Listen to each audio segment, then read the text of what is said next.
This is the original esport racing game. This is iRacing.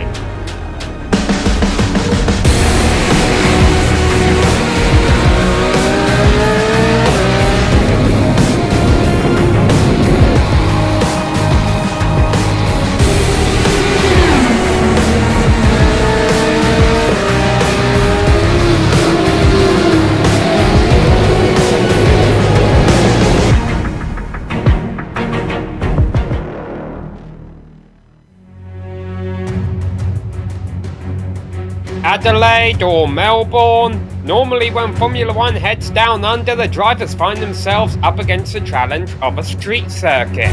Here at Phillip Island, however, there is not a wall to be found. There's green grass and pristine beaches surround this racetrack. But for these drivers in the batteries not included championship, the goal remains the same. They're going to want to keep it on the grey stuff if they want to keep their championship charge going strong with just 4 rounds left to go after today. Hello everyone and welcome to round 8 of the Batteries Not Included Championship, where you're about to see all of the action unfold live here on the Global Sim Racing channel and the iRacing Esports Network. I am Samuel Ryman and alongside me in the booth is Johan van den Velde. Behind the scenes doing all of the button pushing is our director Sean Ambrose, and he's using camera sets provided by Dougie Beard. Johan, iRacing has a great selection of Grand Prix circuits that Formula 1 visits in real life, but then there are tracks like this which, even though Formula 1 doesn't visit Phillip Island in the real world, some drivers wish they did. Oh man, and I would agree, because racing here at Phillip Island is an absolute joy.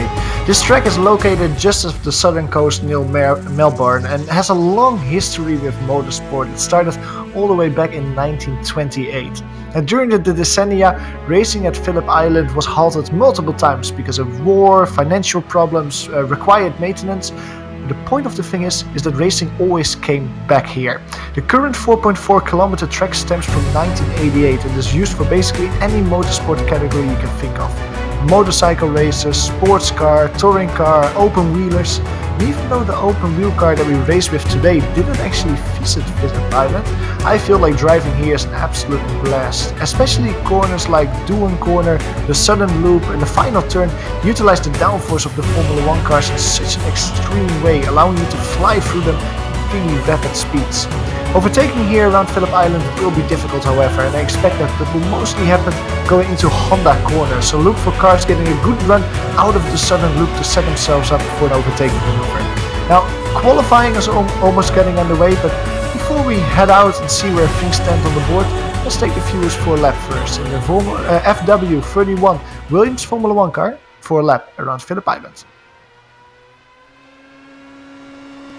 Alright, we've got Clayton McLeod in the GSRC Williams, so let's do a lap around Phillip Island. Doohan is a breeze in an F1 car. No lifting, just minimize your steering input and get yourself ready for the real challenge, the Southern Loop. The braking is super late into here. You're already turning in by the time you hit the binders. A late apex will be very important because you don't want to hamper yourself on the run to Honda. Stoner is also flat out, but this time you'll want to hug the left side. The Honda hairpin offers one of the few good overtaking spots around the track, so expect drivers to be aggressive if they get close to you on the approach. Back across the track, you've now got Siberia, which has a rather significant climb uphill. You do have to be patient on the throttle here, or else you'll understeer off on the exit. Now, as we easily weave through the S's, get ready for Lukey Heights. You'll barely brush the brakes through here, making a planted car incredibly important. This leads to MG, and with its steep downhill braking, expect a few errors with drivers coming in too deep. From off there, the penultimate turn requires a lot of throttle modulation, but is very critical to your lap. It leads into Swan, which requires no lifting, and then eventually back onto the pit straight. Since it's a very long ways before breaking into the Southern Loop, there's plenty of opportunity to breeze by someone with a slow exit. But hopefully you've now finished a lap around Phillip Island.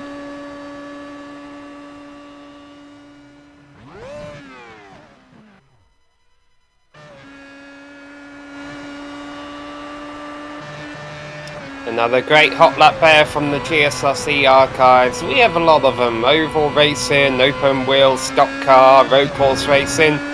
Speaking of lots of different kinds of racing, that's what you get if you subscribe to the iRacing Esports Network.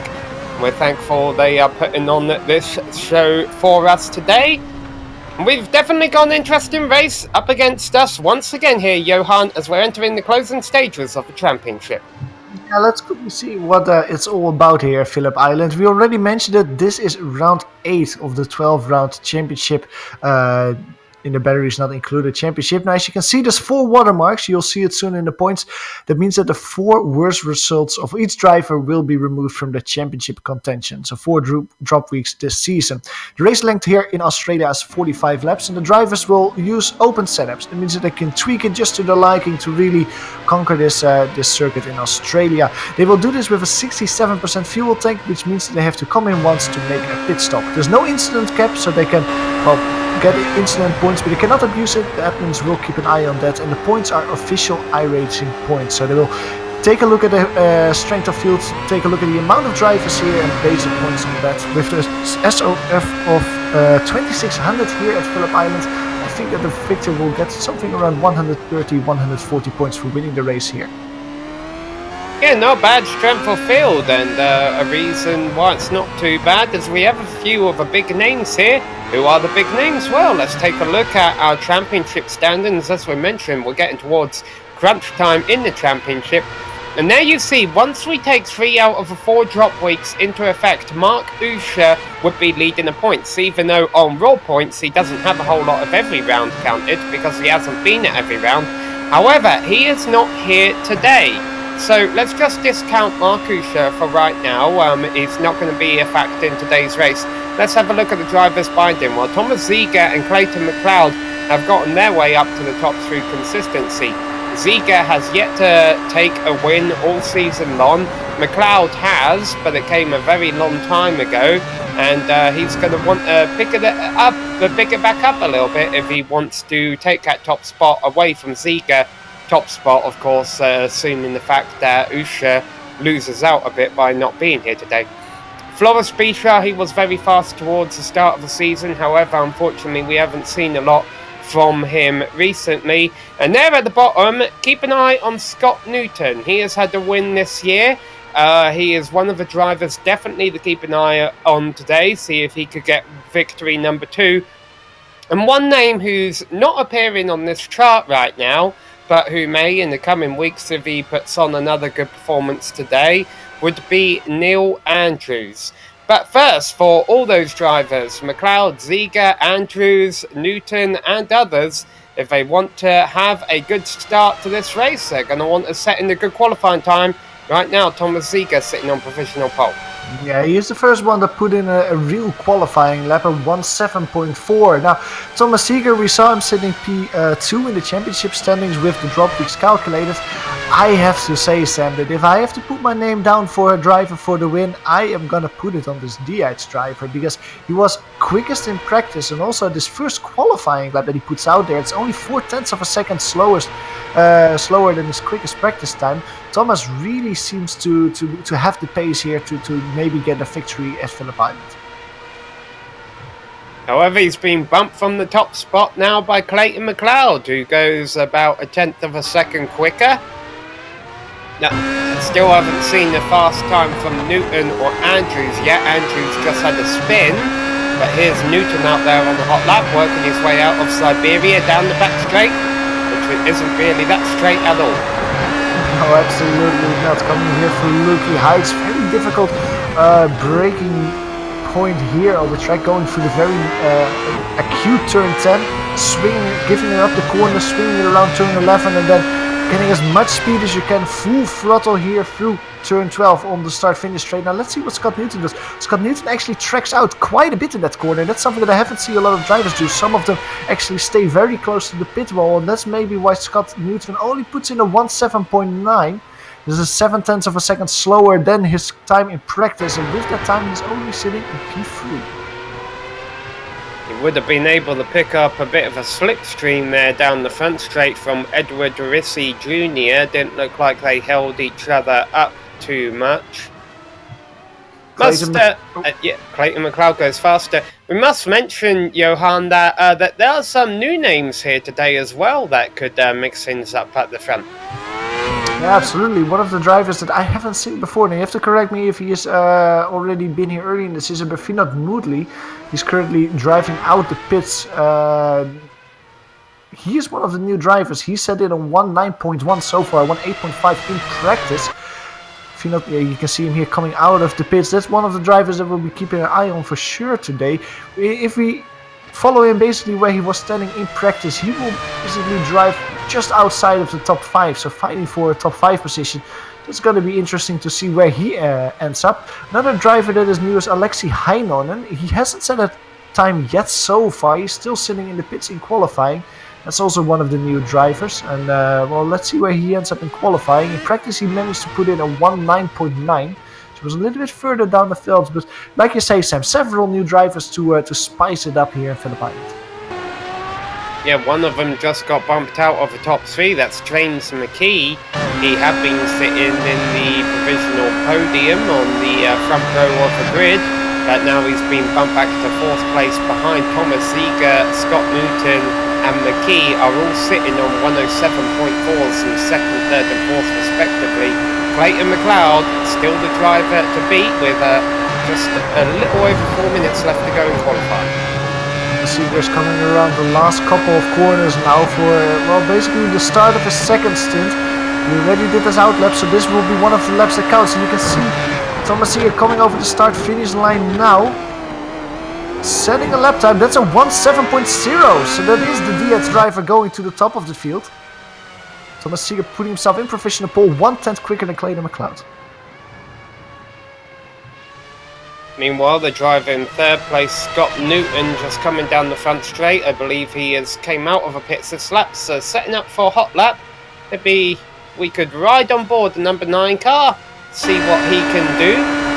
Newton can punch his way up onto the front row of the grid, because we've noticed in recent rounds he's been getting really good starts.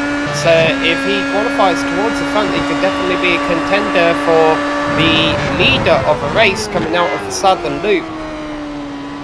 Yeah, absolutely. Well, we've seen earlier in the season and also last season with Floris Bizar how much of a difference it can make when you have a good start. You can really win several positions in these cars. So if you have that locked down, it doesn't matter if you start P1, P2, P3, because you can be fairly certain you can get P1 once the racing gets going. Through Rookie Heights, Scott Newton is currently going. He doesn't have any lap traffic in front of him. Edward Ricky Jr. is in front of him, but I think that's just a little bit too much distance to actually be a factor. Coming through the last corner now, Scott Newton, he has a 1.7.4 as his quickest lap time. He needs to win 0.4 of a second to get that professional pole from Thomas Ziegler. Going over the start-finish line is a 1.7.2. It is quicker. He improves his time, but not his position. He stays where he is currently sitting at P3, and he needs to find 2 more tenths of a second to really improve his position and get a professional pole. So you get an overshot view here of a Phillip Island circuit. Also lists some upcoming broadcasts there. There you see next week the batteries not included heads to Donington Park. That's going to be a long race. It's going to be 50 tours around there. Today we're looking at a 45 lap race around this Phillip Island circuit, which is still going to go by in quite a bit of a hurry, Johan, with these 1 minute 7 second lap times. Yeah, absolutely. I wouldn't be surprised if we only race for around 15 minutes here today in Australia. The lap times are so incredibly short that the race will be actually very, very quick because of that. Now we also have to see how quick the cars are with race fuel on board. But yeah, like you say, it will go very quick here in Phillip Island. Now we go back to the field. We currently see Scott Newton still driving around, coming over start-finish line, and look at that. Scott Newton really found the 2 tenths that he needed. A 1.7.057. That's 0.02 of a second quicker than Thomas Ziegler. That's all he needed for professional pole. Now Clayton McLeod is coming over around the last final corners. I think this is his outlap though from Clayton McLeod. He seems to be a little bit too slow for a qualifying lap. As he's coming over start finish. Yeah, that's an outlap. So let's see where Clayton McLeod ends up. He needs to win 1/10 of a second to get the professional pole. But it's really close between the top 3, Sam. Only 1/10 of a second between them. Yeah, and as Chris Moretto was on the track ahead of him, even though Moretto's down 6 on the grid, he's also running 107, so it shouldn't be an issue as far as traffic is concerned. Speaking of how close the field is here, Saunders all the way down in 9th place at a 1:10. He would have to win a couple of seconds in order to jump up any positions in that number 148 machine. It didn't happen that time around. Here's one of our stronger, newer contenders, James Mickey. We mentioned there were a lot of drivers sitting on the 107.4 a moment ago. They all jumped up. He jumps up too, but remains in 4th place with a 107.199. Now the checkered flag is out. He should still have enough time for another lap. And currently coming out of a final turn, we have Moretta, but not too far behind him. We also have McLeod crossing the line, staying in 3rd position.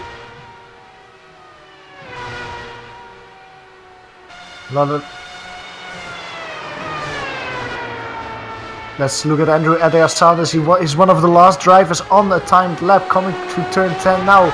Dave Peterson behind him is also on a timed lap. Let's look at him after. He's only sitting at P11. Andrew, however, is sitting at P9. He's currently screaming across through turn 12 here. Let's see where he actually is. His lap time at 1.5. It looks like he's quite a bit quicker than he was earlier. Coming over start finish, yeah, 1.9.6, so he improves his time a little bit. Doesn't improve his position. Dave Peterson in the meantime has from the tower. He aborted his lap. He pulled off course to let Scott Newton by, but Scott Newton is just going to practice pit entry because he's the only car left on track. He's already on pole position. Nothing left for him to gain. Scott Newton does a practice pit stop here, and I think that's going to wrap it up for qualifying. So, let's go ahead and take a look at our grid. Scott Newton will be starting on pole ahead of Thomas Ziegler by 0.023 seconds. Clayton McLeod will be starting 3rd place ahead of James McKee, and rounding out the front half of the field will be Neil Andrews and Chris Moretta. Yeah, they will be followed by Tommy, Mika and Hola. We just saw him in the Lotus 49. He also joins in this newer Formula 1 cars. He starts the race in P7. Vinod Moodley, we were talking about him earlier. He starts his first race in P8, just in front of Andrew Saunders in P9. Last driver in the top 10 is Edward Ricky Jr. And row 6 of the field will be filled by Dave Peterson in P11 and Alexei Haidon in P12. Alright, so as the field gets gridded up here, what do we have in the way of starters? Some drivers have proven better at it than others throughout the year. And I've got to be honest, Scott Newton in recent rounds, I think he's been picking up his game in that department. It might be hard to beat him into the first corner. Ziegler, McLeod and James McKee will be starting behind him. We have no idea how McKee's going to be off the line.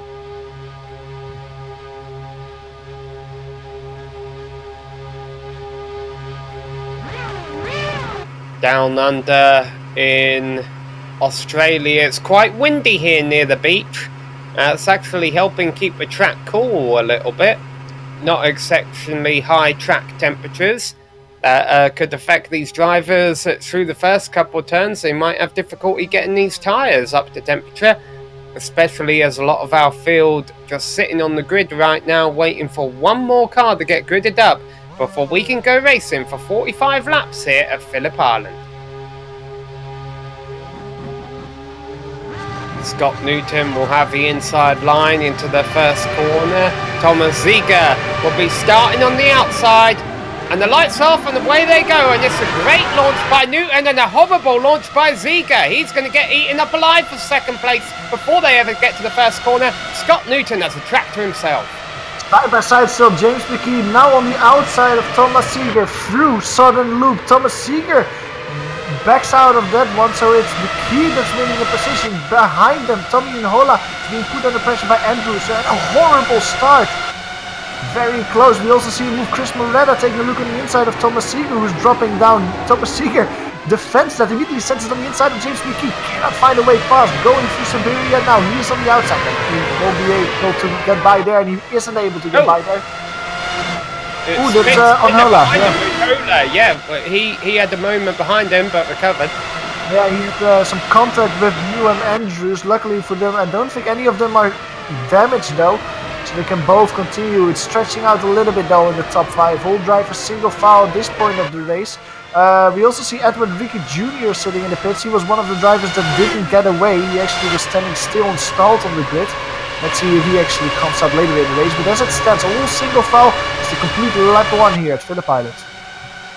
Yes, unfortunate there. Obviously, some kind of hardware issue for Edward Ricky on the opening lap of the race. But Scott Newton has already opened almost a 1.5 second gap over Clayton McLeod and James McKee, who both picked up a spot off the grid at the expense of Thomas Ziegler, who did not get a good launch. He dropped from 2nd back to 4th. That's where he stopped the bleeding ahead of Chris Moretta in 5th. You mentioned Neil Andrews did not have a good start. He's worked his way back under the 6th place, and now there's contact. Ziegler trying to get a bit aggressive move going on McKee. He's still trying to pull this off on the outside of Siberia. Wow, what a dive bomb that was going into Honda corner, but he kind of made it stick because now through turn 8, it is James McKee with the preferred racing line. Chris Moretta can get by him as well. He takes a little look immediately on the inside of Thomas Ziegler, cannot get by him, but it's James McKee getting overtaken twice in a couple of corners where he kind of cannot overtake Seb. And that 2nd place wasn't exactly hard fought. Chris Moretta and James McKee are teammates, and now Moretta has a nice round on Ziegler. He's going to try and take 3rd place from him. There's not a whole lot Ziegler can do to defend that on the front straight as they blast by at 190 miles an hour into the 1st corner, where there is absolutely no lifting whatsoever, and now they have to really well it up to get through the southern loop though. Moretta, our new driver, in 3rd place. This is a great run from Thomas Ziegler. I was talking about it in the track description. One of the best overtaking opportunities that you have in Honda corner on the outside. Thomas Ziegler breaks a little bit earlier though, but he still has his nose in front. If he can stay there, because now going to Siberia, it will swing back and he's on the inside. Chris Moretta still on the outside, breaks later, tries to keep that momentum up, to keep it there. He actually manages, so great move from Chris Moretta, side by side, going through turn 7 here. Turn 8 here to the right, towards Lucky Heights, still side by side. These drivers are driving like it's the last lap of the race, but it's only lap 3 here at Phillip Island. Now, however, it's Thomas Ziegler getting it single file once again, consolidating the position he's in Q3. But look at all those drivers checking up behind him. James McKee, Neil Andrews, all very close as they're coming through turn 12, still under a blanket. Yeah, McKee is Moretta's teammate, but this definitely has brought Andrews back into it, and a nice move down the inside there for Moretta. Ziegler realised there wasn't a whole lot he could do to block that. Once Moretta picked his line, he takes 3rd place back, but I have a feeling this is just going to kick off the battle again. This could be hurting these drivers' tyres in the long run here, and that's definitely going to hurt it, as Moretta 360s the cars, goes through the grass. McKee, trouble trying to get it pointing back the right direction. He's going to have to stop on the side of the track, gives up multiple positions. And the big winner through all of that is Neil Andrews, 6th to 3rd. Wow, what a horrible moment for the team there. Losing both cars in just one corner. We are both now with Chris Moretta just on the throttle out of the southern loop, going around here. Luckily for him, he didn't get hit, it looks like, by any of the other drivers. Actually could keep it going almost immediately. You can go on board with that moment from Thomas Ziegler as well, who had to take avoidance maneuvers through the grass and lost actually a little bit of time there, and also a position to Neil Andrews. Luckily for Ziegler, he didn't damage his car doing so. Behind him, James McKee also was one of the big losers. He spun it around, he couldn't keep it straight. And he's now driving all the way on the back of the field. Yeah, the drivers fighting way too hard for 3rd place, in my opinion, at the opening stages of the race, but they knew there was a lot of pressure from behind. So back up in 3rd place now, Neil Andrews. He was able to get through all of that because he didn't really have to take much evasive action to get by. However, Ziegler is back up to full speed. He's looking down the inside of Andrews, and he's got his podium position back, or maybe not, because Andrews is going to cross over on the exit and try and retake that position, but it's not going to happen right now. So Ziegler back up to 3rd, Andrews in 4th, and then the drivers behind have also gained spots out of this. Moodley is up in 5th, Peterson is up in 6th. Battle behind them, that's the one for P5. Moodley being put under pressure by Dave Peterson. Tommy Mika on Hola is looking feisty behind him as well. Finn is currently driving in P7, but he can sniff P5 just in front of him, going through turn 11. Set himself up for turn 12. This is not really one of the biggest overtaking possibilities that you have because there's no braking going in turn 1. There's not really a position to make a difference there. That's why you see most overtakes happening in Honda corner, a little bit too stretched out. Try and move here. You really have to set yourself up. In front of them we can see Thomas slightly driving away from Andrews. But Dave Peterson is trying to set himself up a little bit through southern corner, southern loop. It seems like it's just a little bit too far, Sam, to try and move in Honda corner. Dave Peterson has to get a slightly better run to have a look at P5. All 12 starters still in this race, by the way, as Peterson gets a nice run on Moodley here.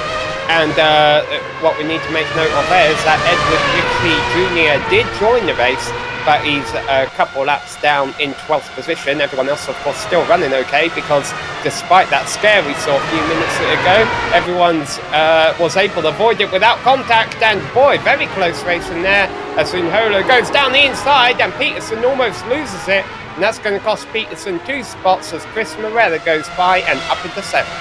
Great overtaking maneuver of Tommy Biconhola there, trying to get it pass done through Licky Heights and going into turn 10. Let's go on board with Peterson. Exactly what happened there. You can see that car of Unhola's appearing on the right side here.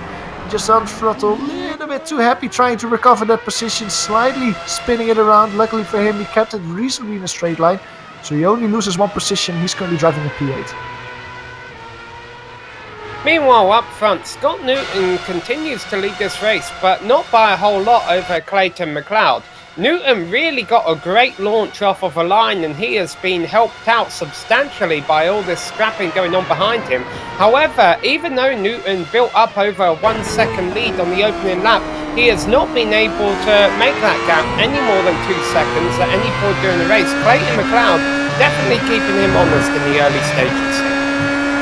Absolutely, but I think that the battle that's starting to form is happening behind him. New Andrews is just not quick at this point of the race. He's doing 1/10 for the last few laps in a row, while 3 drivers behind him are comfortably doing 1:09. So it seems like Moodley, Unhola and Moretta are just slowly catching New Andrews, who currently driving in P4. He still has a gap of around a second to Moodley, but that gap is diminishing quite quickly at the moment. This time around, New Andrews did, however, pick up the pace a little bit, but he's not extending his lead to the rest. He's staying around the same pace, same gap as Moodley, as Unhola and Moretta behind him are closing down the gap. All the way at the back of the lead lap, we've had a pretty good battle going on for 10th place. Jim McKee just got it from Andrew Adair Saunders recently, and to be honest, so my guess is he's going to start running away from him. Let's not forget, McKee was running up towards the front not too long ago until he had that big spin, and has really been the driver who came off worst off of all of that. He dropped all the way back to 11th, he's back up to 10th. Only 25 seconds down the road of our race leader, though. There's still a lot of positions to be gained. He did a move in going into Licky Heights last time around, and this time around it was almost Tommy Biconhola trying a move into Licky Heights, because he had a little look on the inside of Moodley. Didn't get a stick, however. Going to turn 12 in the final corner, he has a great run in the draft, getting closer and closer, chewing down the deficit. Take a little look in the inside. You cannot make a move there with the lack of a braking show, but you have to try it here in the southern loop. He backs out of it, knowing that the braking isn't sufficient there. Trying to follow here through the southern loop. Oh, look at how close the fin is there. Great run, less than the car length. Looking on the left, Moodley sees him there. He will be on the outside here in Honda corner, but the inside for Siberia. Under braking, Moodley outbrakes himself, goes on the grass. Tommy Biconhola gets the position. Moretta gets the position. Dave Peterson almost gets a position as Moodley loses 2 positions by braking himself and taking a little spin through the grass. Yeah, Moodley had been one of our biggest movers through the field. He started 8th, he was up to 5th. Well, now if he can't defend against Dave Peterson, he may risk losing all of that and dropping all the way back to 8th place. However, the challenge of Peterson has backed off a little bit for now, although they're definitely coming to the front straight. Peterson might be able to get a nice toe down the front, but not if he has a moment like that. Great way from Dave Peterson to save that, though. That was a slide and a half going sideways there to 11. Let's go to the replay of that, because more, he needs some clean underwear after that. That was a really hairy moment for Dave.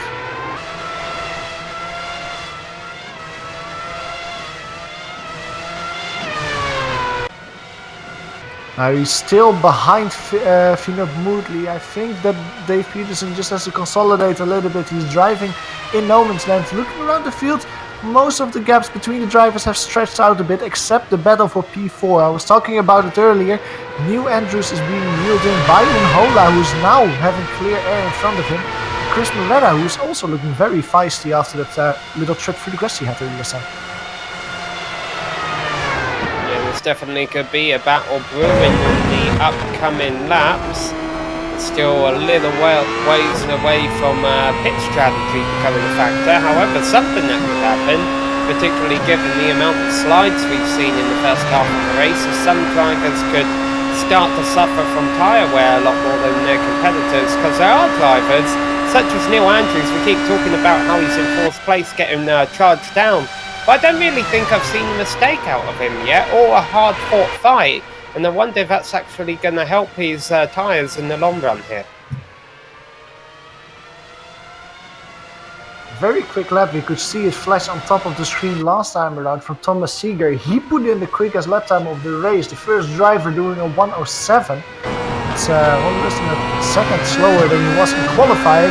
But Thomas Seeger is really putting on the pace at the moment. You can see the gap between him and Scott Newton at the moment is 8.7 seconds. The last few laps he has been slowly eating away that gap by a few tenths per lap to Scott Newton, especially to Clayton McLeod. Now I think that Thomas Seeger is mostly looking at Clayton McLeod, who is his direct challenger in the championship battle. And it seems like the D8 driver at this point of the race is quicker than the Canadian. Moodley was just in the pits to get a bit of front wing repair. I wonder if he might actually be able to make it all the way to the end. It's early on in the race, but maybe his hand was forced also due to some damage. Now we pick up Dave Peterson again in 7th place, running a couple of seconds ahead of Alexei Heinonen. These were the drivers who started at the very back of the field. Peterson, it didn't look like, got a lot of practice in. He was making a couple of mistakes during this session's practice session, so maybe was still learning a couple of braking markers. But so far, he's worked his way up ahead of half of the field. Although Alexei Heinonen didn't set a qualifying time at all. And he was halfway decent in practice though, so he elected to start back there. It'll be interesting to see where these two end up at the end of the day. I think that Alexei Heinonen is also one that's just really learning this track, learning this car while he's racing this race here at Phillip Island. In practice he did a 1:09.9, which was reasonable, basically back half of the midfield. He didn't set a lap time in qualifying. Then when the race started he was doing 1:11s, 1:10s, so he gets very loose there on the exit of turn 11. That will hurt him a little bit. But for the last few laps he's been consistently driving 1:09s and a 1:08 last time around. With that mistake that he had in turn 11, I don't expect this lap time will be so quick.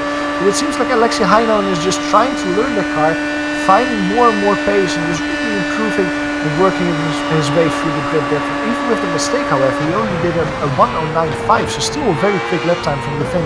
He was just getting quicker and quicker as the race went on. Speaking of mistakes, it was one out of Tommy Unhola last lap. He's been able to recover, but he has lost a position out of it. Chris Moretta is now sitting in 5th place, and Tommy Unhola had a lap time a few seconds off the pace. Now he has recovered in 6th. Sorry, Clayton McLeod making a mistake. He doesn't spin it around, but he loses quite a bit of time. That was out of turn 11. Going into turn 11. We go to a replay of that incident. Half spin, and he had to brake the car to not spin it into the wall. And we were talking about the gap between him and Thomas Seeger. This will really have hurt him there. We can see him here on track going through Lukey Highs. You can see him braking, going on the throttle here, and then just little tank slapper sliding away. And luckily for him, he could save it, could continue, but the gap between him and Thomas Seeger has shrunk from 6 seconds or around 6 seconds to only 2 seconds. And that wasn't a position he gave up on track. That was the lapped car of Vindov Moodley, who actually just did the pass-through in the pits. So not really sure what's going on there. Tommy Unhola is off again. I think he kept out of a wall, but he was parked up right next to the wall. This one costing him a lot of time. And unfortunately also, again, a lot of dirt on these cars. Yeah, we'll go to a replay of it. I do think that the Finnish driver touched the wall. Not very hard though, so might have only minor damage that he can quickly fix during the pit stop. Just a little tank slapper there going out of sudden loop. Not able to save it. Just tack soft into the tire barrier. Now he got it underway again. Let's actually see if he actually comes into the pits now for his pit stop. We of course have 14 laps done so far this race, basically 1/3 of the race done. So this actually might be the point, Sam, that you can think about coming into the pits for your first pit stop. Tommy opts out to stay out for now. Probably wants to wait for the moment that actually the pit window opens to come in. Moodley once again comes into the pits. Yeah, this is the third time he's been down the pits this race. Unfortunately, things not going Moodley's way. One thing I'm keeping an eye on is a battle for second place here, Johan, because obviously Clayton McLeod lost a lot of time when he had that off.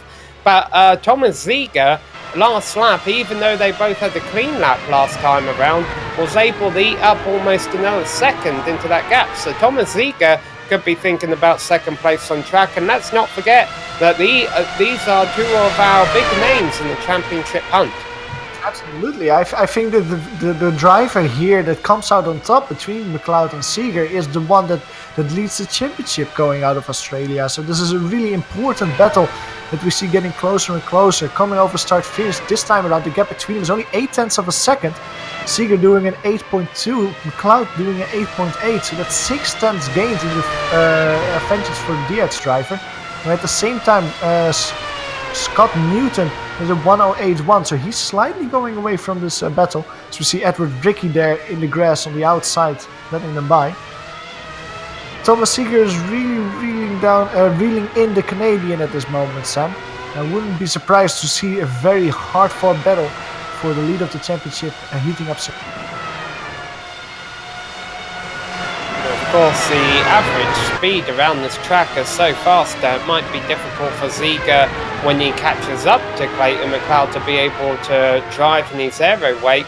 However, as you mentioned, Johan, we are approaching the part of a race where if you can't pass him on track, maybe you could make something happen on pit road.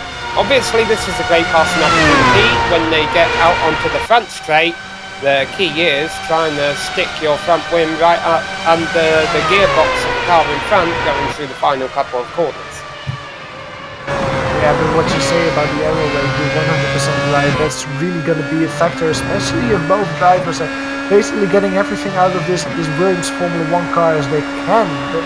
It's so difficult to really make a difference then on track.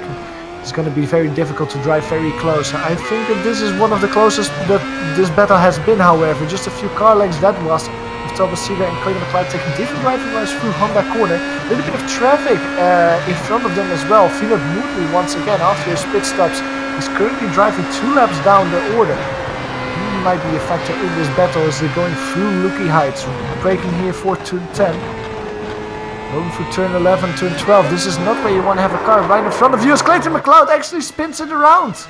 Half spin, and that is position gate for Thomas Seeger. Now behind him, New Andrews cannot get away by. He's too far behind, but that is battle over already with the Canadian spinning once again coming out of turn 10. It's a small spin, but it was also a huge spin. Clayton McLeod only losing 1 position from this mistake. We've seen a few mistakes today that have gave up a lot more than 1 position. However, the problem for Clayton, that position could have been critical in that championship fight against Thomas Ziegler. And now that Ziegler doesn't have anything in front of him, can he do anything about Scott Newton? It will be very difficult to do because Scott Newton has had a flawless race up to this point and is currently holding the lead down by 10 seconds. Yeah, and the 10 seconds is really grown because Thomas Seeger had to avoid Clayton McLeod there with his half spin, and he lost around 2 seconds doing so. So let's see now the DH driver is in clean air if he actually can close down the gap to Scott Newton, who's driving here in his home GP. Between the two drivers is once again a little bit of traffic as Thomas Seeger actually makes a mistake this time around. Basically doing the same thing as Clayton McLeod did last time around. Luckily for Seeger, didn't lose as much time as Clayton McLeod. But once again, this will not help him close down the gap to Scott Newton in front. just had our first retirement from the race. Alexei Heinonen has called it a day. He was running down in 9th position. So that takes us down to 11 cars, 9 of which still on the lead lap. Moodley and Richie Jr., the only two circulating, both still circulating out there, but a couple laps down.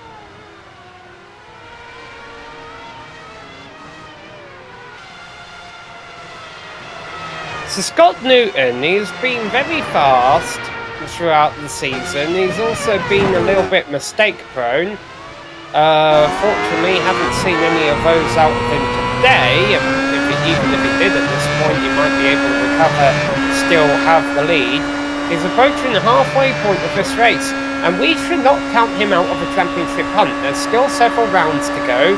He still has a pretty decent ranking in the championship, and he is a driver who shows up consistently.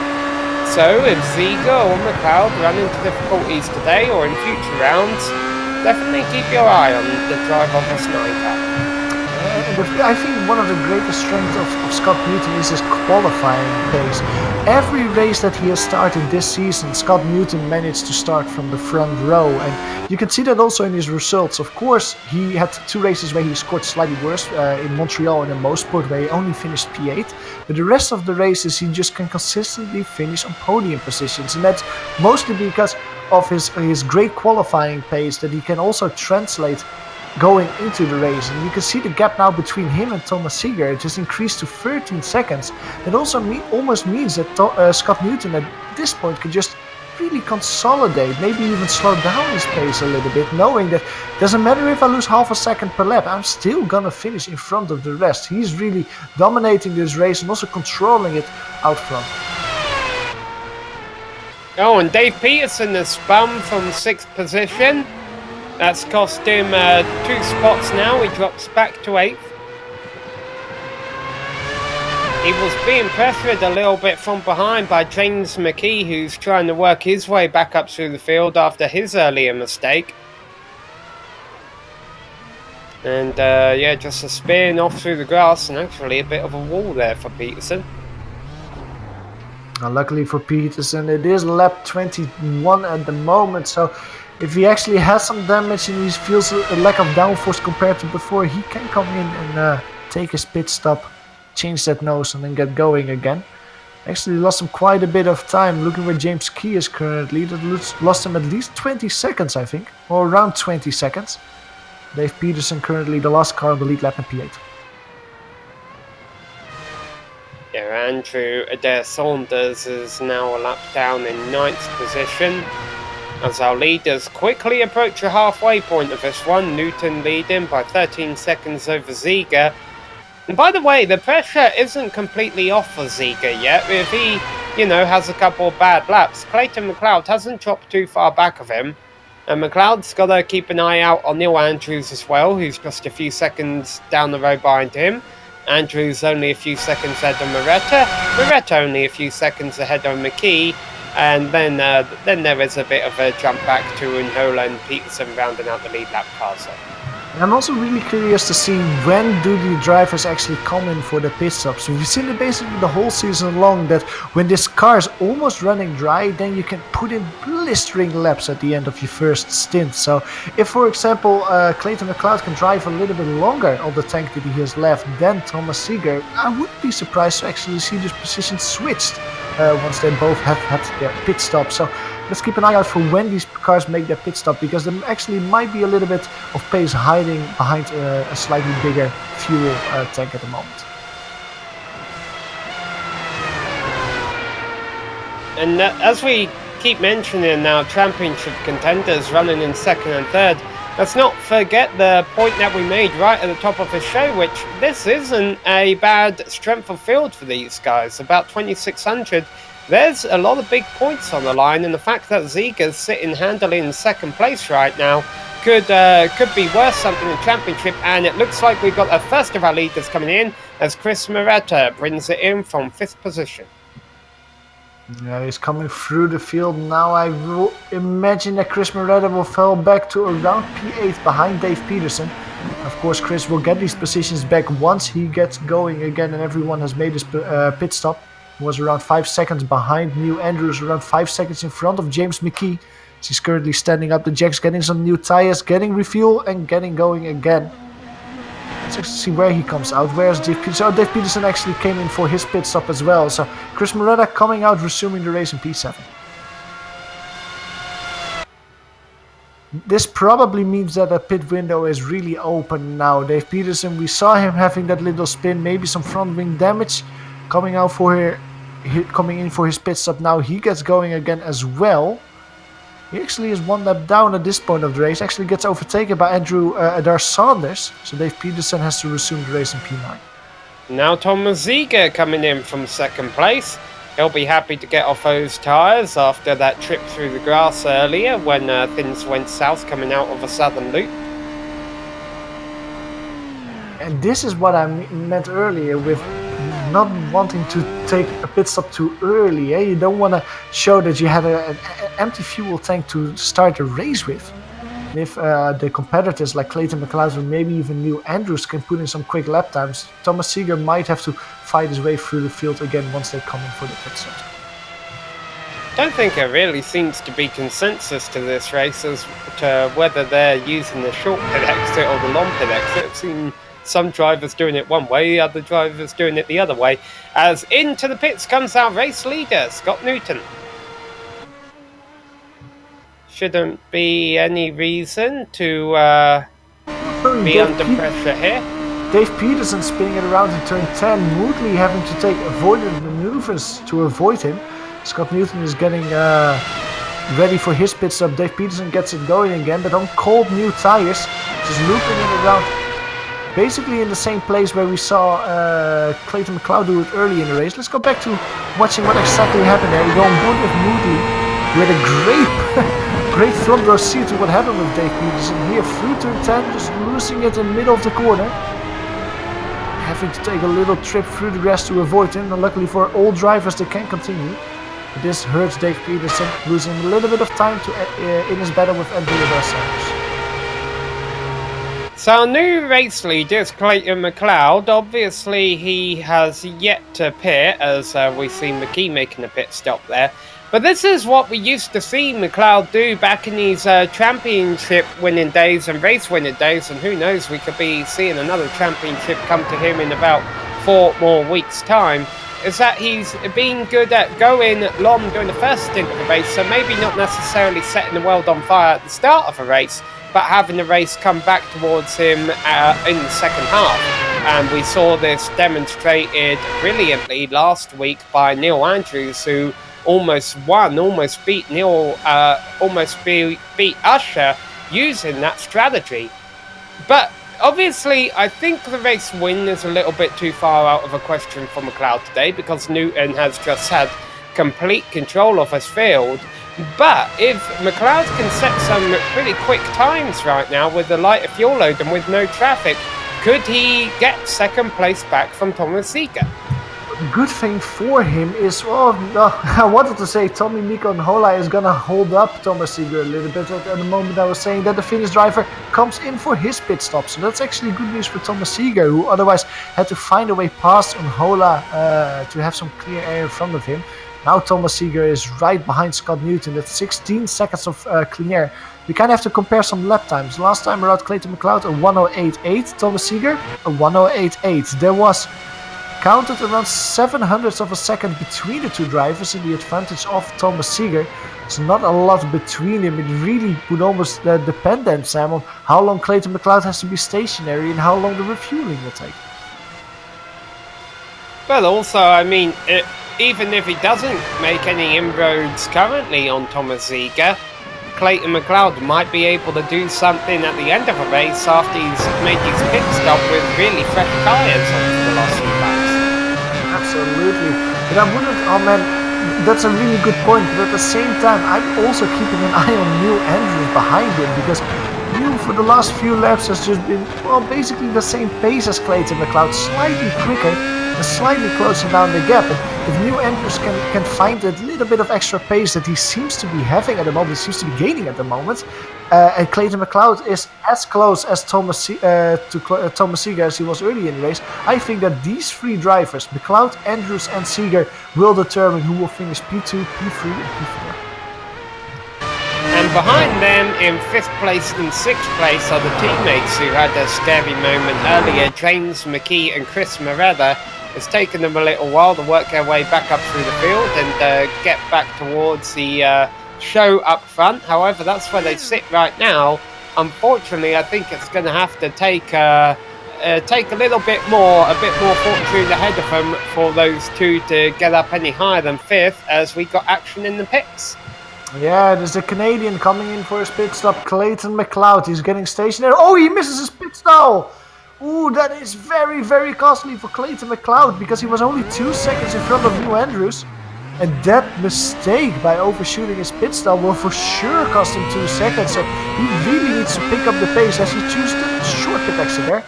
He really needs to pick up the pace to try and close down the gap to Andrews a little bit, who's now driving around on an empty tank, so should be quicker. Now, of course, it's made McLeod's job a little bit more difficult with regards to running down Seeger, because he lost a couple of seconds by overshooting his pit stall, but hasn't exactly made it impossible. He's still only several seconds down the road behind him, and he's still going to have fresher tyres for the final half. You're absolutely right, but with the new tyres, when he comes in for his pit stop, I think that New Andrews is golden as he just comes across the line as our race leader, actually, for another lap. On screen, we, by the way, see Andrew Sanders coming for his pit stop. But like you say, a short pit stop for Andrews, new tyres when Thomas Seeger and Clayton McLeod will have slightly older tyres. Well, I think that New Andrews actually might be the one stealing away P2 here. Well, there's always one driver, isn't there, that just keeps it out on track as long as possible and makes us question what kind of fuel mileage they're getting. And funnily enough, it was Andrews last week at Motegi, and now it's Andrews again. Well, he pulled it off brilliantly at Motegi, almost won the race using this strategy. I don't know if a race win is out of reach today, just due to the pace of Scott Newton, but maybe he could take a fight to McLeod and Seeger for second place. Absolutely. Looking at the lap times at this point of the race, Scott Newton already came in for his pit stop, so his refuel to the end is actually quicker than Andrews at the moment, around 0.3 of a second last time around. I wouldn't be surprised if Scott Newton just dominates until we see the checker come out. Andrews, however, 1:86 last time around. He's not gaining enough, however, on Thomas Seeger, basically around the same paces. Thomas Seeger has to find a way past Dave Peterson the last corner. So Dave Peterson is actually going to the pits, so another car coming to pit road. Yeah, that's not good news for Peterson, though. He's already been in once today, so this isn't exactly a scheduled stop.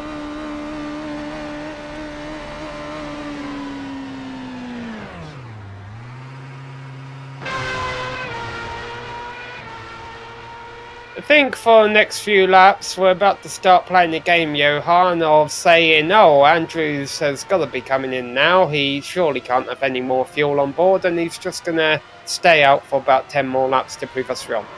Wow, he spins it out! He's going to spin! That's not going to help his fight for second. I think he will come in now. No, he will not come in now.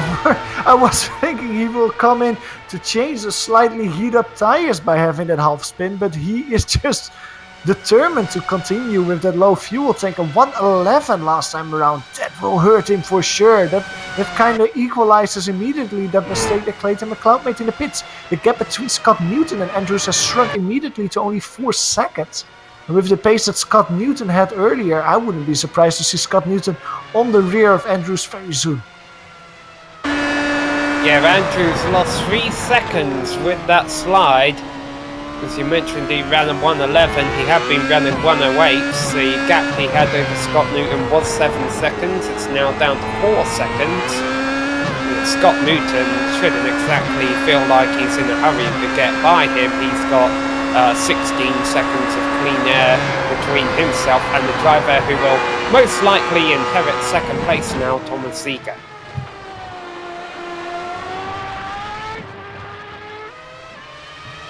So Ziege should get second when Andrews pits, whenever that happens. It's not happening this lap. The question will be, will Andrews be able to get fourth from McLeod? But Andrews also got to be a little bit careful, because only 4 seconds down the road from Clayton McLeod now is James McKee. Let's not forget, McKee has really been fighting his way back up through the field after that big moment earlier. Yeah, I mean, McKee is quick. Last time around 8/10 of a second quicker than Clayton McLeod. It seems like Clayton McLeod actually has to look behind him more than in front of him at this point of the race. Let's see what the difference is last time around. Clayton McLeod at 9.0. James McKee at 1.8.1. So again, almost a second that James McKee is winning. He's really closing down the gap fast to the Canadian in front. So even though McKee is currently in 5th place, he could be looking at a podium finish out of this. Not only from Clayton McLeod in front of him, but Neil Andrews, who we think will be dropped right out into this battle after his pit stop. Yeah, looking at the pit lane lengths of other drivers, I would say that the average is around 28 seconds of the other drivers early in the race. The gap between Clayton McLeod and Andrews last time was at 27.7 seconds. So basically one pit lane plus pit stop between the two drivers at the moment. Looking at the pace difference between them, seems like Clayton McLeod is slightly slower. So I would imagine if Neil Andrews just wants to stay out and try to extend that 27.7 gap as much as he can to make sure that he comes out in front of McLeod. Yeah, I think Andrews should only stay out for a maximum of 3 more laps though, because with Neil Andrews should stay out for another 3 more laps, because with Scott Newton running him down about a second a lap, he doesn't want to get into a battle with Newton. That's going to be unnecessary, it's just going to hold him up.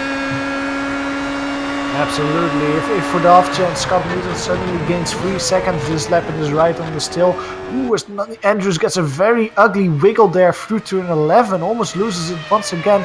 This time around he actually opts in to make his pit stop. Maybe those tires are screaming bloody murder too much and he comes in for a stop, coming through the start, through the pits now. Now let's take a look at Clayton McLeod. He is going through turn 8, turn 9, Lucky Heights at the moment.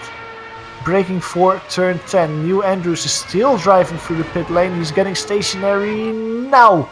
Doesn't miss his pit stall, so that's already 1 up for him compared to Clayton McLeod. Clayton McLeod is coming through the last corner now as Neil Andrews is going. Will he opt for the short or for the long pit exit? Ooh, gets a little bit loose on pit exit. Goes out of the short one. Clayton McLeod has a lot more speed, but he is also missing quite a bit of track position. And comfortably Neil Andrews comes out in front of him, because now they have to brake for sudden loop. They can drive around the same pace. Of course Neil Andrews has to warm up his tires a little bit, but the gap between the two is 1.1 seconds. So that's Clayton McLeod losing the podium position to Neil Andrews, who's pitting once again very late. And it would have been very interesting to see then how close Andrews would have been to Ziege had he not had that slide a few laps ago that cost him 3 seconds. Now, Andrews has got to try and get his tyres up to temperature here, because he doesn't want Clayton McLeod to get any closer to him than what he is already. Andrews wants to make the most of these fresher tyres for these final 11 laps that we're about to hit and try and run Thomas Ziege down for second place. He's got a lot of work though to get there, and honestly right now Andrews' bigger concern is just making sure he can get these tyres up to temperature and start clicking off some quick laps, because if he can't do that, Clayton McLeod might fight him for 3rd place. Not only Clayton McLeod and James McKee behind him as well is closing down the gap. We were talking about it earlier, the gap between McKee and McLeod has shrunken to only 1.7 seconds. Last time around McKee was 0.2 of a second quicker. He is really coming. Actually, the gap between Ziege and Andrews is bigger than I thought. It's 7 seconds, so that's definitely some good insurance for Thomas Ziege. That was a lap car off by the side there, by the way. There's some good insurance for Thomas Ziege that he might have second place locked down. because Neil Andrews, ever since he's came out the pits, these have not been tidy laps from him, and it's allowing Clayton McLeod a chance to keep close for third place and maybe even strike if Andrews keeps missing a couple of these apexes like he has been. Yeah, maybe he's just struggling with slightly colder tires, and he can pick up the pace and the consistency that he was having once those tires warm up, going over start-finish line. The gap between these two drivers last time around was 0.8 of a second. This time coming over start-finish, gap is still 0.8 of a second, so not that much won by Clayton McLeod. However, Clayton McLeod at the same time loses 0.4 of a second to James McKee. These drivers are really rubber banding together now. Yeah, Neil Andrews is pretty much James McKee's biggest fan here, because if McKee can close that gap and start fighting McLeod for 4th place, that might allow Andrews to pull away from them both.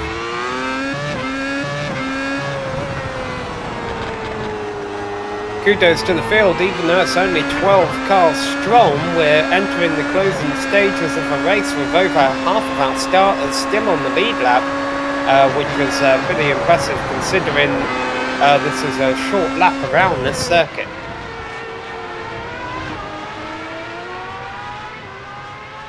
Full race order ticking across the top of the screen there. Scott Newton leading Thomas Ziegler, Neil Andrews, Clayton McLeod in 4th place, James McKee. Those top 5 have been well documented.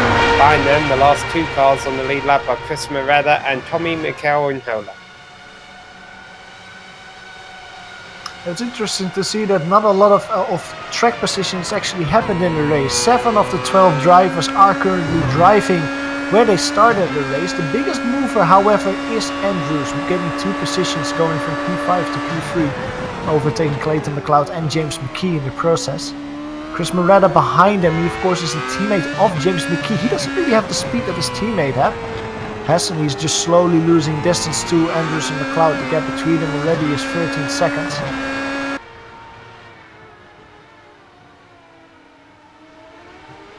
Yeah, the drivers currently running 3rd, 4th and 5th started 3rd, 4th and 5th, just not in this order.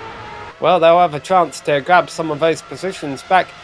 You mentioned, though, that it's surprising that the order is like that. It's a lot similar to the order we qualified with, because at the middle of the race, they weren't running in those positions at all. We saw a lot of drivers running into difficulty early on, which really shuffled up the order.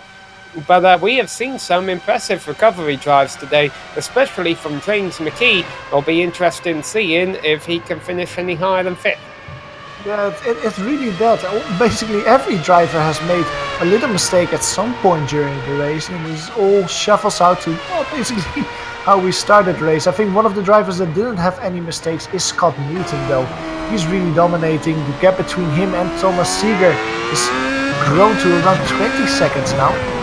Last time around again he was around half a second quicker than Thomas Ziegler, so he's not slowing down, consolidating the pace. He's just really putting the hammer down, trying to be as consistent and as quick as he has been all days long.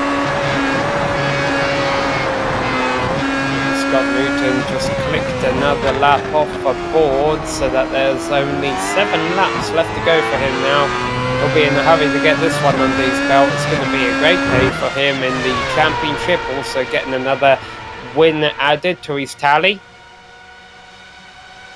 Yeah, and I think that Thomas Ziegler won't be unhappy with his P2 result either. However, Clayton McLeod, I think he won't be unhappy with P4 or probably P5 as it's looking, because James McKee is closing down the gap more and more to the Canadian. The gap between the 2 drivers coming over start-finish was only 0.4 of a second. James McKee being one of the few drivers also dipping into the 107s now. Ooh, Clayton McLeod gets very loose there through Honda corner, going very wide, losing a little bit of time once again. Doesn't give James McKee the opportunity to try and move here in Siberia. The Canadian is 100% feeling the pressure. He's leaving Neil Andrews for what it is and looking in his rearview mirror, thinking, how can I keep James behind me? Yeah, now all of a sudden Neil Andrews is a big fan of Clayton McLeod, because I have a feeling if McKee's able to get by McLeod, he might be able to run Andrews down. But let's see, what is McLeod going to be able to do here? Because McKee is definitely close enough to get a nice slipstream, a nice toe going down the front straight. There's not a whole lot you can do to defend if he takes a challenge to you into the first corner. Yeah, great run out of turn 11. That really helped James McKee. He gets closer and closer through turn 1.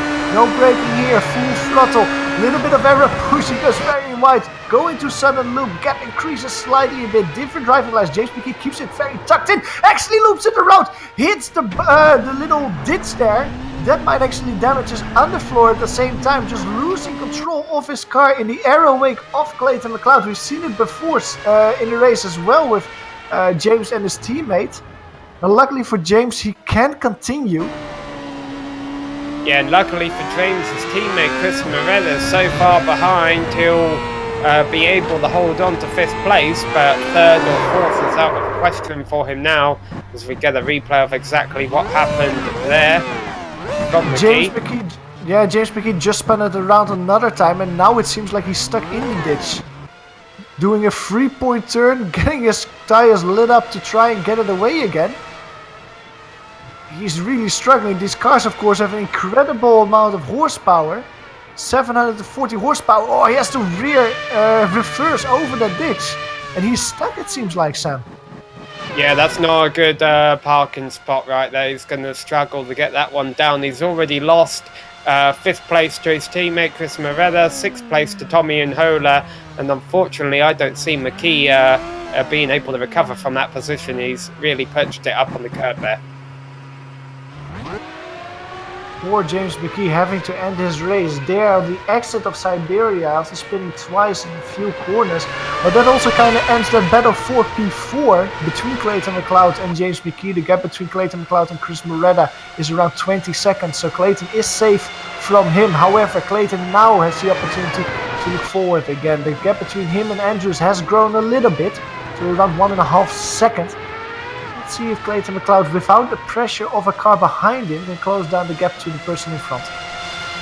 Yeah, I definitely think this could be a battle in the closing 4 laps here for 3rd place, because Clayton McLeod now just has to worry about the car in front of him. That being said, Neil Andrews is clicking off some fast times of 108.2. McLeod is able to match that with a 108.2 himself.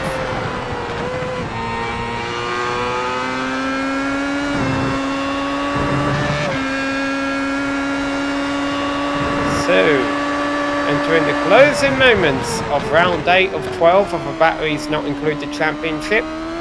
Next week they go to Donington, and you talk about how Phillip Island has a lovely flow to it. Donington, the flow isn't exactly the word you would use to describe that place, I don't think. Maybe not, but I think it's a good track to drive this car though, especially the whole first section from turn 1 going through the old hairpin up towards McLean's and everything in Donington. That's a really fun track to drive in this car. I think the drivers will be looking forward to that race for sure. However, this race is not over yet with Neil Andrews and Clayton McLeod coming through the final turn now. Just a quick update, James McKee did get out of the ditch. He's currently driving again, however he is overtaken by Andrew Adar Sanders as well, so James is currently relegated to P8. His battle for P3 is however basically staying the same as it was last time around. Clayton McLeod was quicker, only by half a tenth, and that's not enough to really put Neil Andrews under a lot of pressure with only 3 more laps remaining. And the cream has really rose to the top with regards to our 4 drivers who could potentially all be a threat in their own way for the championship, running 1, 2, 3, 4 right now. Newton, Ziga, Andrews and McLeod. And so all of a sudden, with that kind of consistency from our championship contenders up front, that's not good news for McLeod, who's 4th in that battle. It could be great news for Scott Newton leading this race, who's about to walk away with a handful of points if he doesn't lose it. He actually got a bit twitchy coming out of the southern loop. Scott Newton's got a 20-second lead, so provided he doesn't park the car where McKee did, he should be able to recover if he did have a spin here in the closing moments.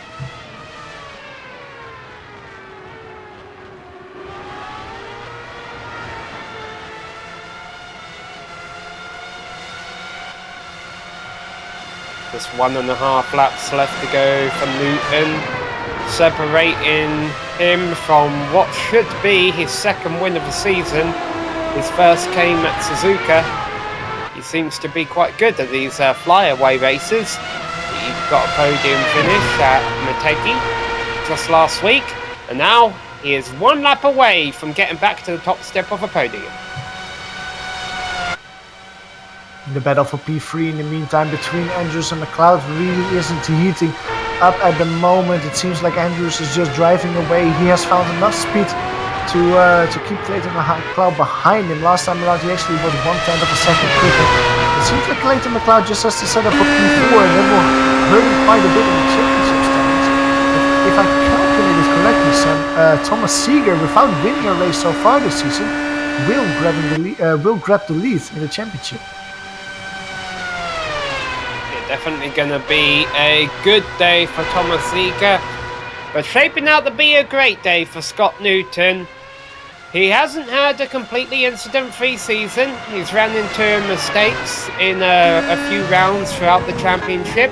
Towards the start of the season, he wasn't always good at starts off the line. I recall there were a couple of races he didn't get the best starts. However, he seems to have put all that behind him, because he got a great start today. He has driven a flawless race, and today, without question, the driver of the day is Scott Newton, who takes the victory here today at Phillip Island. James McKee is happy though behind him. Even though he finishes 1 lap down, he was wiggling in the same way as Scott Newton was coming over the line. Probably happy he finished. Thomas Seeger, I think, will wiggle a little bit as well in this chair, because with the P2, exactly, there he goes from the left to the right. Thomas Seeger is our P2 finisher here today, and if I'm correct, our championship leader coming out of Phillip Island. Neil Andrews comes home in P3, finishing around the second in front of Clayton McLeod in P4, and then is waiting quite a bit of time for Chris Moretta, who gains 1 position here at Phillip Island and finishes in the top 5. Yeah, up 1 spot from where he started, like I mentioned, 6th on the grid to 5th at the line. Wasn't the cleanest of races for Moretta, but he'll bring home a top 5 because of it. And the last car on the lead lap will be Tommy Unhola in 6th place, who ran into a couple of issues early on, but able to bring it home on the lead lap in 6th position. Alright, well that's going to wrap it up here race-wise for Phillip Island, but stick around for some drive interviews and a full race rundown here on GSRC and the iRacing Esports Network.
Hello and welcome back to Phillip Island, where we just witnessed round 8 of the Batteries Not Included Championship here.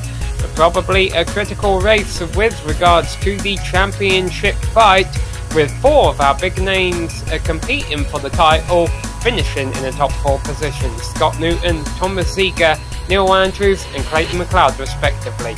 Rounding out the top 5 was Chris Moretta, and rounding out the lead lap finishers was Tommy Mikel Unhola. Johan? Yeah, they really split it nicely with lead lap finishes and people that didn't finish on the lead lap, starting with Andrew dos Santos coming home in P7 after winning 2 positions. James McKee loses 4 positions after a great run and almost getting a podium position. He's only classified in P8.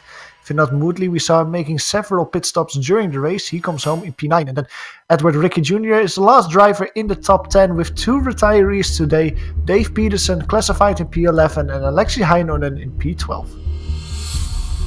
Alright, well, we've caught up with our race winner here. Let's bring in Scott Newton.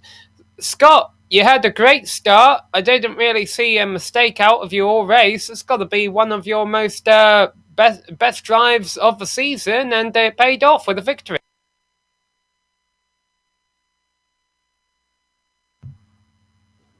Yeah. Got some issues with Scott's microphone. It's showing up as being muted right now. Let's see if we can get that unmuted.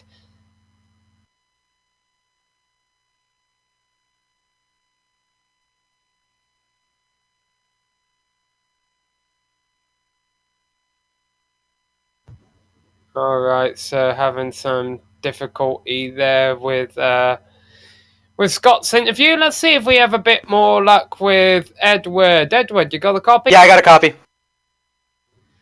Alright, Edward, you were able to bring it home at the end of the race. Not on the lead lap. Was this pretty much a learning experience for you today? So, basically, I forgot to start the car, and then by the time everyone passed me, I couldn't get the thing started, so I had to take a tow. But I'm actually, it was a learning experience. I'm very happy I didn't spin the car out. At all, other than letting people by and pulling over, but I think it was a pretty good learning experience. How difficult was it to keep the car going the right way? Because we definitely saw some spins throughout the race, a lot of sand being brought onto the racetrack. Yeah, I mean, basically, I tried using, based on the setup that Mr. McLeod provided, and that was way too loose for me, so I just dropped the anti-roll bar to make it sort of really, a lot of understeer, and that way I could at least control the car. But it's really difficult, especially because I'm coming from the Skippy, so this is a whole different beast for me. Well, how was your experience with it then? Will we see you back next week at Donington? You might. I might have a scheduling conflict, but assuming I don't, I probably will be back. I will be doing a lot more practice. Hopefully I can actually stay on the lead lap. But I definitely will start the car next time.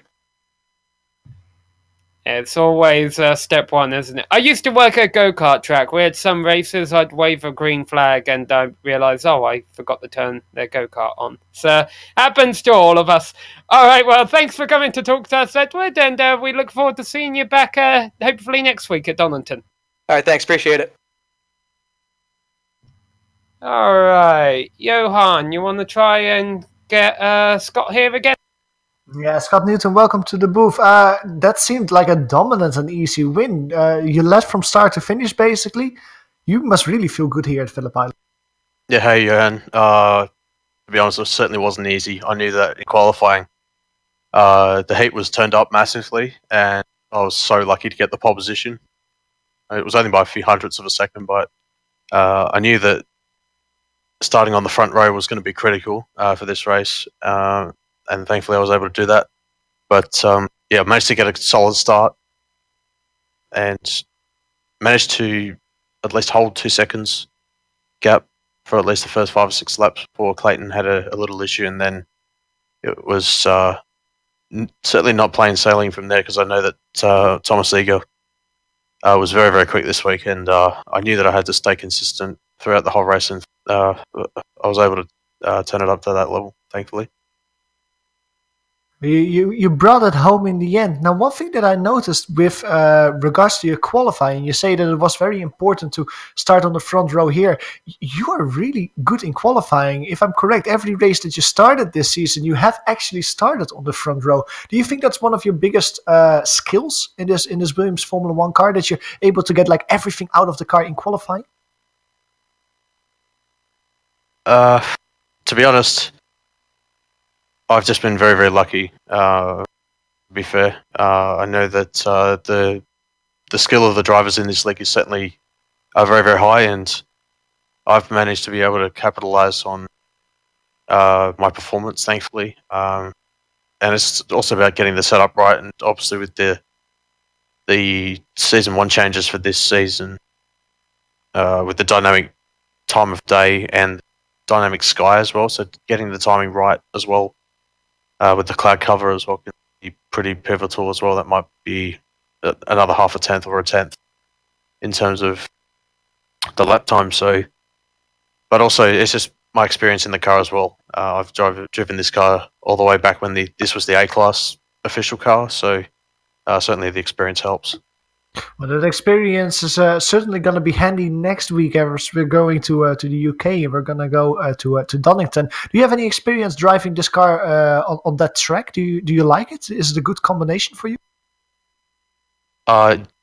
Sadly, I do have experience at this track, this car. The 1X at the chicane that leads up to the Melbourne hairpin is always an interesting one with 300 ping or more. So yeah, that will be challenging if I'm able to turn up, because I'll be away from home. So I'll just have to see whether I'm able to make it for next week. But round 10 at I think it's Indianapolis, I'll certainly be able to make, and that own track combination certainly is right up there with Phillip Island for myself. So yeah, if I'm able to make next week, it'll be a bit of a mixed bag, I think, but certainly looking forward to Indy if I don't make next week. Very good. Well, we'll hope, of course, that you can make it next week in Donington and see you on track. At least enjoy the champagne for now, and we'll hope to see you again very soon, Scott. Yeah, no, thanks, Johan. That was Scott Newton, our winner here at Phillip Island. And in the meantime, you have caught up with another driver, our P6 finisher, Tommy Mikaonhola. Yeah, here we've called up with Tommy. Tommy, first, you got a copy? Yeah. Hello. Alright, not a bad result today. Started 7th, finished 6th. We saw you run into a couple issues early on, but then after that must have been quite smooth sailing. Well, actually, it really was not. Well, I got to mention that I was only trying to keep it safe, and it went pretty well. I went bit wide on first lap when there was a car-on-car contact, but luckily I got only issues from there, and I think other car was fine, but it was racing incident, and I actually had only about 20 minutes of practice for this race, or actually this season, and I missed half of qualifying, so I was only trying to survive, and well, I got it into finish, but there were too many mistakes, but it was really fun today. How difficult was it to make mistakes out there? I mean, the track temperature didn't seem too bad, but we saw a lot of dirt coming on the track. Oh yeah, there was, and I don't think track temperature were so bad, but yeah, stuff on track, and I think tire marbles also, and it felt a bit better on beginning of the race, but I think I got a bit damage on my car, so I tried to be a bit safer, as I almost I lost count of how many times I almost lost it, and I'm a bit surprised that I did make it to the end, as I was not trying to be so slow, so it was not so safe. Alright, well, we'll see you back next week at Donington. Well, I don't know. I'm driving into Bathurst 12 hours, so I might be on the car on that time, but I have to look and see if I have time to practice. Alright, well, thanks for coming to talk to us, Tommy, and congrats on making it to the finish. Yes, thank you. See you. Alright, well, that was Tommy and Hola, our 6th place finisher today. We will be back next week at Donington Park, so we hope you tune in for that. We would like to thank Clayton McLeod, the iRacing Esports Network, and all of the organisers and the competitors of the Batteries Not Included Championship for coming out today and putting on a great show. We would also like to thank all of the companies that provide the software and hardware for our broadcasts, and there you can see them listed on your screen. Additional thanks goes out to Evercatcom and Tunalon to provide us with our great music. See the screen for how to get a hold of more of their work. Thanks to the team today, Sean, Johan and Dougie. If you'd like to find out more about GSRC, you can visit us at globalsimracingchannel.com. We're also on Twitter at GSR Channel, and be sure to like us on Facebook and check us out on Instagram at GSRC_gram. All of the upcoming races for our other series are listed on screen, so check those out, mark them down on your calendar, and don't miss another second of exciting racing action. But until next time, race clean, race hard, and we'll see you on the track.